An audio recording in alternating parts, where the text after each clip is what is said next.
Okey, sambung. Semasa masuk Islam, saya ni semasa nak masuk Islam banyak susah. Saya tak tahu mana mau masuk. Sebab di Malaysia ni tak ada signboard tulis siapa nak masuk Islam datang ke sini. Adakah? Siapa nak belajar Islam datang ke sini, nak masuk Islam? Tak ada. Zaman saya tak ada. So saya pun tak tahu mana mau masuk. Saya pergi mana? Saya pergi disko. Saya jumpa seorang haji, kawan saya lah. Saya tanya haji tu, haji, aku nak masuk Islam ni, boleh tak bawa saya masuk? Haji tu kata, Lim, Islam tak boleh main-main. Bukan suka-suka nak masuk, suka-suka nak keluar. Balik fikir 10 kali. Saya anggap tu sebagai nasihat lah. Fikir masak-masak. Saya pun balik fikir.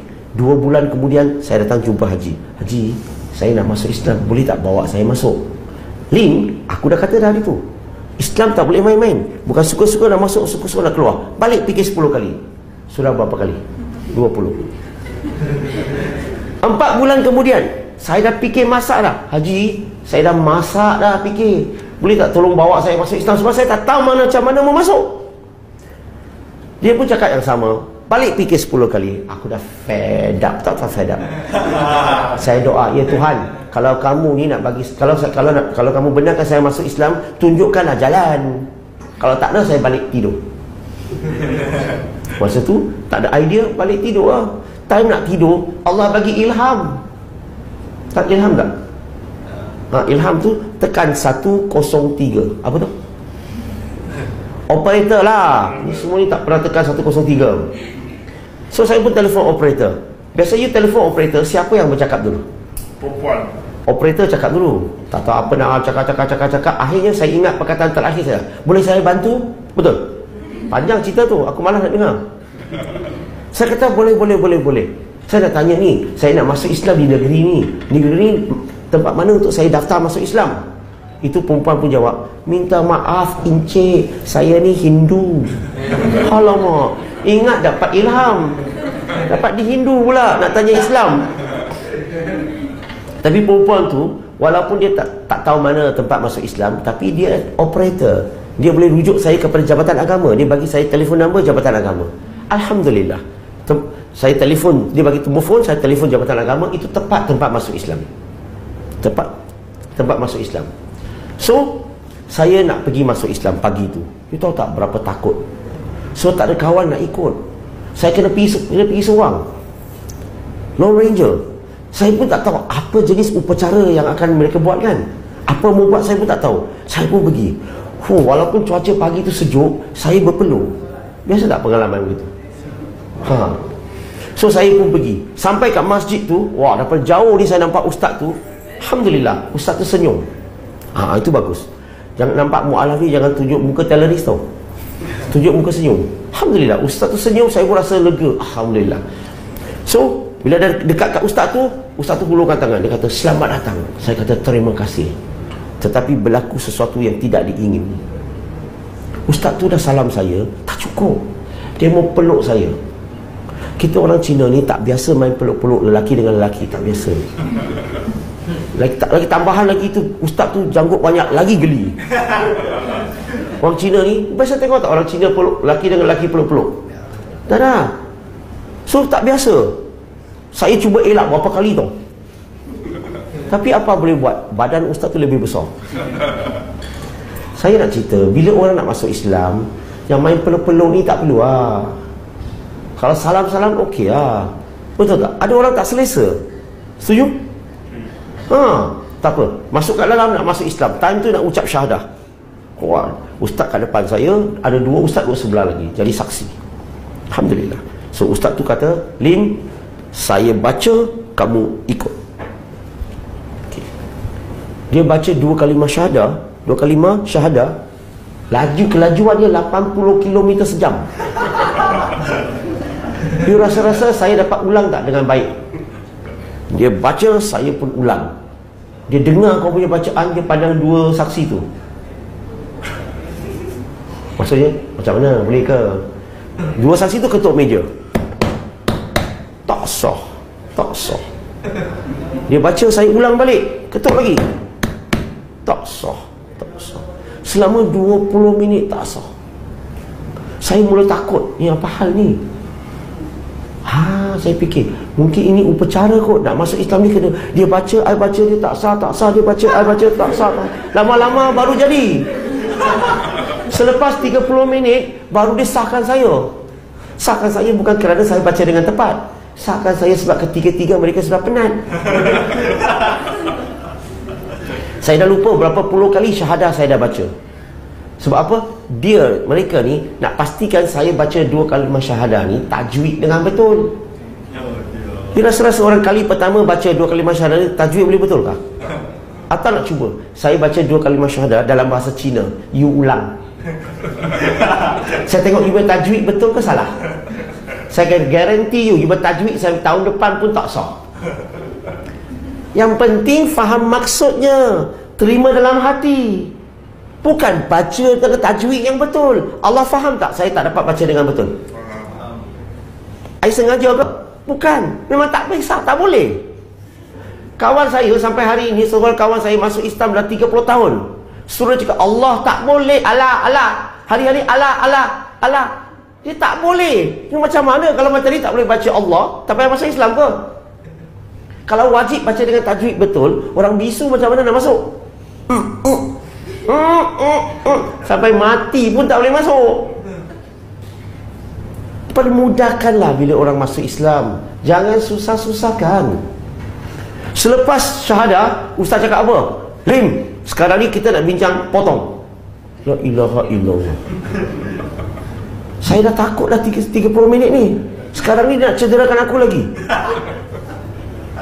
Saya pun tanya ustaz, sakit tak? Tak ada sakit. Macam semut gigi kepala otak dia. Sakit 3 minggu. Siapa kata semut gigi? Janganlah main tipu. Saya bukan kanak-kanak, saya bahasa dewasa. Itu ustaz memang muka aku tak boleh lupa.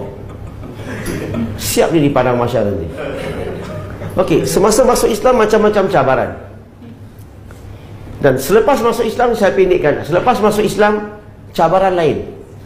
Selepas saya masuk Islam, ustaz tu cakap, Lim, mulai hari ini kamu tak boleh makan makanan Cina. Tak halal. Nak makan makanan Melayu. Ayuh, saya ni Cina. Rumah kita makan bubur, miso, steam, semua tak ada pedas punya. Bila nak makan makanan Melayu, sedap, tapi pedas, sambal belacan, macam-macam, kari, asam pedas, semua pedas-pedas. So, apa berlaku? 6 bulan cherry berry. Perut tak biasa. So, masuk Islam kadang-kadang kita kena relax dulu. Bukan semua makanan orang Cina tu haram. Kalau ada chop logo tu, Jakim dah lulus tu, kita boleh makan tak? Vegetarian boleh makan tak? Boleh. Janganlah cakap semua haram. Selepas saya masuk Islam, kelas pertama saya belajar di mana? Di sekolah pondok. Kelas pertama belajar najis berat, najis ringan. La ilaha illallah. Orang Cina kata betul suai lah. Tahu suai tu apa?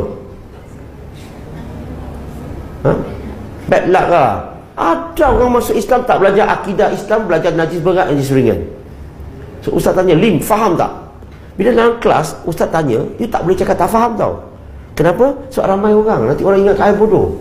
Saya kata pasal tipu sikit lah, tipu sunat. Sekarang boleh tipu kan? Halo? Bohong ni boleh kan? So saya kata faham sikit-sikit.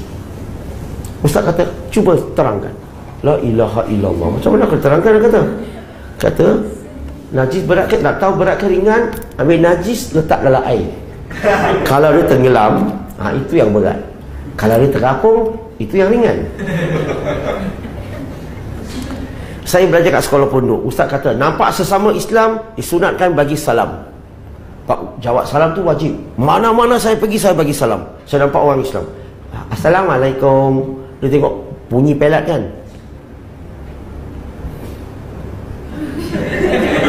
marah. Assalamualaikum.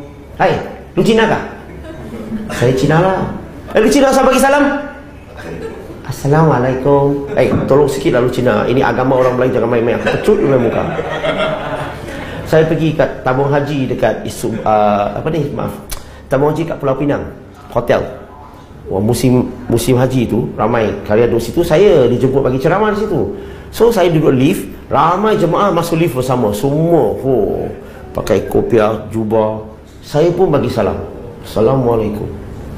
Saya tak boleh jawab. Saya tak boleh jawab. Wah, dia punya pusing tu macam mereka sudah berlatih. Itu masa saya mula-mula masuk Islam lah. Selalunya kena hantam, kena bully. You cuba sekarang lah. Hello, cubalah. Kalau saya bagi salam, you cubalah tunjuk muka ke, cakap apa, cubalah. Tak kesian. Kalau saya bagi salam kali ni, tunjuk muka ke, tak jawab salam ke, sorry encik, I'm sorry. Hayya, I ingatkan you orang Islam, rupa-rupanya you Kristian. Mana satu gereja lu pergi? Marah tak dia? Hei, saya Islam lah, asal kata saya Kristian. Bukankah dalam Islam bagi salam tu sunat, jawab salam tu wajib? Dia lawan balik lagi, tapi lu Cina. Nabi Muhammad pun bukan Melayu. Betul tak? Nabi Muhammad SAW tu Melayu ke? Bukan Melayu. So kalau Nabi bagi salam, kita jawab tak? Kenapa bangsa lain bagi salam ni jawab, aku bagi salam tak jawab? Bukankah dalam Quran, dalam surah An-Nisa surah keempat ayat 86, bila seseorang tu bagi suatu penghormatan kepada kamu, jawablah penghormatan tu dengan lebih baik ataupun sama. Orang bagi salam, jawab lebih baik ataupun sama. So masuk Islam ni macam-macam cabaran. Okey, saya akhiri ceramah saya, tapi saya buka untuk dialog kan. Nanti dulu, belum habis lagi. Saya bagi cerita dulu. 2 cerita, nak dengar? Cerita pertama, bila saya jumpa seorang perempuan Melayu, mau kahwin lah.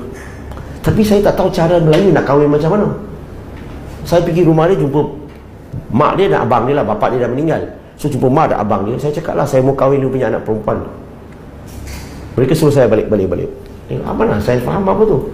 Saya cakap, berapa mau bayar? Bawa checkbook. Orang Cina senang aja, mau kahwin berapa mau bayar, bagi cek, senang tak? Orang Melayu bukan begitu. Saya tak tahu budaya Melayu macam mana nak pergi bincang mah. Kemudian bila saya belajar, baru saya faham, rupa-rupanya orang Melayu ni bila kalau nak pergi meminang dan sebagainya, dia ada cara dia. Betul tak?